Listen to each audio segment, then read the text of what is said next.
یہ سفر ہے کوہ جانا، یہ سفر ہے کوہ جانا، محبوب کی گلی کی طرف یہ سفر ہے، یہ سفر ہے کوہ جانا۔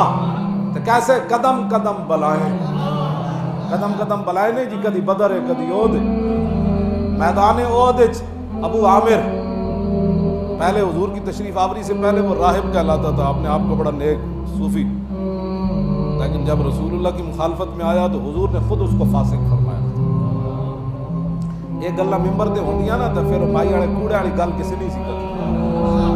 ہاں جی، حضور نے فرمایا تو فاسق ہے، تو بدکار ہے۔ حضور نے اس کا نام پھر راہب کے بجائے فاسق رکھا۔ تو پھر یہ اب عجیب بات ہے نا، امتحان کا یہ سفر ہے کوہ جانا، قدم قدم بلائیں۔ میدان احد حضرت حنظلہ حضور دی طرف کھڑے سن تے ابو عامر پیو جڑا وہ کافراں دی طرف آیا کھڑا سی تے حضرت ابو حذیفہ عتبہ دے پترن میدان بدر قتل ہو گیا عتبہ تے شیبہ بڑے بڑے اسلام دے دشمن۔ حضور نے فرمایا انہاں دے پیراں 'چ رسی پاؤ، اے جتنے مر گئے ابو جہل تے عتبہ تے شیبہ انہاں سارے دے پیراں 'چ رسی پاؤ تے جڑا ویران کنواں ہے نا انہاں نوں گھسیٹ کے رسیاں نال وچ سٹو۔ جدوں حضرت ابو حذیفہ نے ویکھیا نا اپنے پیو عتبہ دی لتاں وچ رسی پائی صحابہ تے چھکی جا رہے ہیں جویں مردار نوں چھکیا جاندا تے آپ اینج کر کے ویکھن لگے۔ رسول اللہ یہ منظر ویکھ رہے سن۔ حضور نے فرمایا دے باپ دے لاش روک دو۔ حضرت ابو حذیفہ نو حضور نے خود بلا لیا، فرمایا تانوں اپنے پیو دے مرن دا افسوس ہے؟ انہاں نوں عیسائیاں دی گستاخ عورتیں بارے حمایتاں، یہ تے پیو دے بارے حضور برداشت نہ کر سکے، صرف انہیں ویکھیا تے حضور دے گستاخاں نال لوگ کھڑے ہو گئے، حضور دے گستاخاں نال کھڑے ہو کے پھر ساڈے خلاف گلاں کر دیں۔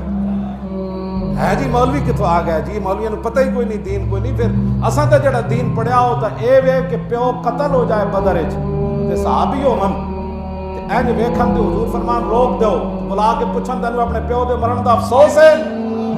عرض کیتی نہیں حضور ہے تے کلمہ جو پڑھ لیا، ہن افسوس کدا ہونا ہے؟ ہن کدا افسوس ہے پیو؟ فرمایا اینج ویکھیا کیوں ہے پھر؟ تو کی سمجھنا اتنا حساس دربار ہے ہو اتنے تو آواز اچھی ہوئے بندہ کافر ہو جاندہ تے تو گستاخاں نال کھڑے ہو کے پھر بھی عاشق رسول ہے؟ پھر تو جڑا ختم نبوت ڈاکویں نوں ووٹ دے کے پھر بھی تو عاشق رسول ہے؟ اقبال کہتا ہے اے مسلمان اپنے دل سے پوچھ، ملا سے نہ پوچھ کہ حرم کیوں خالی ہویا۔ یہ پوچھو اپنے جا کے دل کو ضرور پوچھنا کہ حرم کیوں خالی ہویا، مسیتاں دی صفاں کیوں ٹوٹی۔ ہاں جی، قرآن رمضان وچ کیوں سنان تے پابندیاں لگیاں، مسجداں تے جناب وضو خانے کیوں بند ہوئے، اماماں نوں ہتھ کڑیاں کیوں لگیاں، اماماں نوں گریبان کیوں پکڑیا مصلے تے بیٹھے، جرم سی نماز پڑھان لگا سی امام۔ ہاں اقبال کہندا تو اپنے دل سے پوچھ، ملا کول تو پوچھے تو پھر تو کہنا ہے کہ مولوی بخشے گئے تے اسی پہلے بخشیا جانا۔ تو اپنے کول اپنے دل کول پوچھے سارا مسئلہ کیوں ہویا۔ جدوں اینج ویکھیا نا حضور نے فرمایا ادھر آؤ، انہاں کہا کیوں تسی ویکھیا؟ عرض کیتی حضور مینوں ادے مرن دا افسوس کوئی نہیں، میں تے مارن وچ خود شریک سی، مینوں ادے مرن دا افسوس نہیں۔ فرمایا پھر ویکھیا کیوں ہے؟ عرض کیتی حضور میرا پیو بڑا عقل مند سی، بڑا دانا سی تے میری یہ آرزو سی صدا کہ ادی دانائی کدی نہ کدی چھپ کے تواڈے دربار تک انہوں لے آوے اور ایک کلمہ پڑھ جائے۔ میرے دل دی یہ بڑی آرزو سی کہ بڑا دانا ہے، سمجھ جائے گا کہ اب ان کے بغیر چارہ نہیں ہے، مجھے حضور کی غلامی کرنی پڑے گی۔ لیکن آج جب مر گیا نا تو میں اظہار افسوس کر رہا ہوں تیری اپنے باپ کی دانائی پر، اور تیری دانائی پھر کس کام دی، یہ در رسول دی بھی نہ لے آئی تک۔ یہ اتنا نازک دربار ہے، اسی انہاں دیاں ہی گلاں 24 گھنٹے کرنے ہاں تے اپنے آپ نو بالکل کلمہ شریف پڑھن تو بعد پھر گل مک جاندی۔ ترجمان نبی جدوں اتنا بڑا نقصان ہویا نا میدان احد وچ، 70 صحابہ شہید ہو گئے، پھر زخمی ہو گئے، پھر 70 زخم ایک ایک نو لگ گئے، پھر حضرت ام عامر دے ابا جی بھی شہید ہو گئے، بیٹا بھی شہید ہو گیا، بھائی بھی شہید ہو گیا، شوہر بھی شہید ہو گیا۔ حضرت ام عمارہ نو 10 زخم لگ گئے، عورتوں بھی یہ صورتحال بڑھ گئی تے پھر مدینہ پاک اتنا منافقات یہودیاں نے مل کے نا پھر خوشیاں کی تھی، جتھے بہنے سن کہنے انہوں پتہ لگیا، ہون پتہ لگیا، ہون پتہ لگیا انہوں کی ہوا، اے ہون سمجھ آئی جدو حضرت عمر تک یہ گل بڑی توجہ والی، حضرت عمر تک جدو یہ گل پہنچی نہ تے حضرت عمر حضور کو چلے گئے، عرض کی تھی حضور اجازت ہوئے تو میں اپنی تلوار نہ جنہ جنہ گلاں کی تھی میں دوڑ لانا، میں نے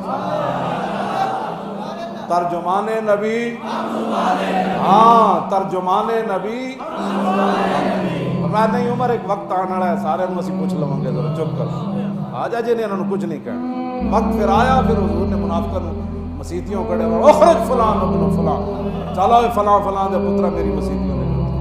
پھر اللہ نے بھی قرآن وچ فرمایا ما کان اللہ لیذر المؤمنین علی ما انتم علیہ حتی یمیز الخبیث من الطیب۔ پہلے تو کٹھے رہتے تھے نا، اللہ نے فرمایا اللہ کی یہ شان ہی نہیں ہے کہ غزوہ احد کی طرف جاتے ہوئے جب منافق میرے نبی کو چھوڑ کر واپس آ گئے، اب اللہ خبیث اور طیب کو کٹھا نہیں رہنے دے۔ کیوں جی؟ اب ما کان اللہ کہہ دیا، آپ نے خبیث کہہ دیا، میں نے کہا خبیث تو قرآن کا لفظ ہے، یہ نہیں پڑھا تو قرآن پڑھ۔ ہاں جی، اسے واسطے تھا اقبال کہتا جانتا ہوں میں کہ یہ امت حامل قرآن ہے وہی سرمایہ، انہاں سرمایہ اکٹھا کرنا ہے وہی سرمایہ داری بندہ ہے مومن ہے جی، انہاں سرمایہ اکٹھا کرنا ہے، چاہے وہ کرونے چ نام ہی ہوئے تو پیسے واسطے نہ بندہ کرونے پا دینا ہے، انہاں سرمایہ اکٹھا کرنا ہے۔ ہاں جی، پاویں کوئی دمے دا مریض ہوئے تو انہوں بھی وچ پا دیو۔ اقبال کہتا جانتا ہوں میں کہ یہ امت حامل ہے، اتھے جے تسی لوکاں دے ساڈے جدوں گستاخ رسول دی واری آوے تو پھر تسی کہندے ہو قرآن یہ کہتا ہے کہ ایک انسان کا قتل پوری انسانیت کا قتل، تو جب کرونا کی خاطر تم انسانوں کو مار رہے تھے اس وقت یہ آیت تمہیں یاد نہیں ہے؟ کہ مسلمان دل سے پوچھ، ملا سے نہ پوچھ، دل کو پوچھنا تو مجھے گستاخ رسول دیا اتنی حمایتیں کرتے رہو، نہیں جی ایک انسان کا قتل دیکھو نا، کسی پر یہ الزام لگا دینا وہ گستاخ رسول ہے، وہ بندہ مر جانا، اس کا پوری تو انسانیت۔ وہ آیتیں جو پڑھتے ہو من اجل ذالک کتبنا انہ من قتل نفسا بغیر نفس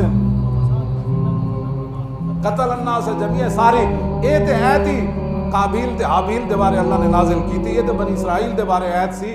چلو جیسی یہ بھی مان لیتے ہیں تو آٹی گل بھائی ٹھیک ہے، گل ایک انسان کا قتل ساری انسانیت کی قتل، لیکن آگے کیا ہے؟ انما جزاء الذین یحاربون اللہ ورسولہ ویسعون فی الارض فسادا ان یقتلوا او یصلبوا او تقطع ایدیہم وارجلہم من خلاف او ینفوا من الارض ذلک لهم خزی فی الدنیا ولہم فی الآخرۃ عذاب عظیم۔ جو اللہ رسول سے محاربہ کرتے ہیں، جنگ کرتے ہیں، اللہ رسول سے تم جنگ نہیں کر رہے، 72 سال سود کھا رہے ہو، تمہاری سزا بھی قرآن نے بیان کی ہے، وہ بھی پڑھ کر سناؤ نا۔ کیوں جی؟ جو فساد چاہتے ہیں، فساد اس سے بڑا کیا ہے کہ گستاخان رسول کی حمایت کرنا، اس سے بڑا کیا کائنات میں فساد ہے کہ سملی مسلمانوں کی اور ڈاکہ ختم نبوت پر پڑ جائے۔ کیوں جی؟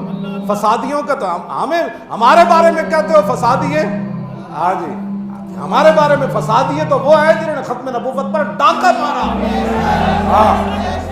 ہاں جی، وہ فسادی نہیں جو ختم نبوت کی حفاظت کے لیے فیض آباد میں 8 شہید دے کر آئے، 12,000 شل کھا کر آئے، وہ فسادی نہیں۔ فسادی تو وہ ہیں جنہوں نے ممتاز قادری کو تختہ دار پر لٹکایا، وہ فسادی نہیں تھے جو 60 لاکھ اس کے جنازے میں چلے گئے۔